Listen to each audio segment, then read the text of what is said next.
ડભોઈની હોસ્પિટલમાં 11 વર્ષની પુત્રી બાદ લાંબા સમયથી સંતાન પ્રાપ્ત થતું ન હોવાથી શહેરની જાણીતી હોસ્પિટલ ધ્રુવીલ ખાતે છેલ્લા 2 વર્ષથી સારવાર દરમિયાન દંપતીમાં 11 વર્ષે એકસાથે 3 તંદુરસ્ત બાળકો આવતા માતૃસુખ પ્રાપ્ત થતા પરિવારે ખુશી વ્યક્ત કરી હતી।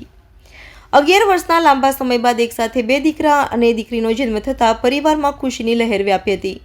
ડૉક્ટર ધર્મેશ પટેલના હોસ્પિટલમાં છેલ્લા 2 વર્ષથી રૂબીનાબેન મોસીનભાઈ કડીવાલા સારવાર લઈ રહેલા પરિવારમાં 11 વર્ષે એકસાથે 2 દીકરા અને દીકરીને જન્મ આપ્યો। રૂબીનાબેન કડીવાલા 11 વર્ષ પહેલાં એક દીકરીને જન્મ આપ્યા બાદ બાળકના થતું હોવાને લઈ સારવાર માટે ડભોઈ ધ્રુવીલ હોસ્પિટલ આવ્યા હતા। નિષ્ણાંત ગાયનેક તબીબ ધર્મેશ પટેલ દ્વારા તેમની સારવાર કરી 11 વર્ષ બાદ પ્રેગ્નન્સી રહ્યા બાદ રૂબીનાની ડૉક્ટર ધર્મેશભાઈ પટેલ અને એનસીસી ડૉક્ટર વિજય શેઠ દ્વારા સફળ ડિલિવરી કરાવી હતી, જેમાં એકસાથે 2 દીકરા અને દીકરીનો જન્મ થતાં પરિવારે ખુશી વ્યક્ત કરી હતી।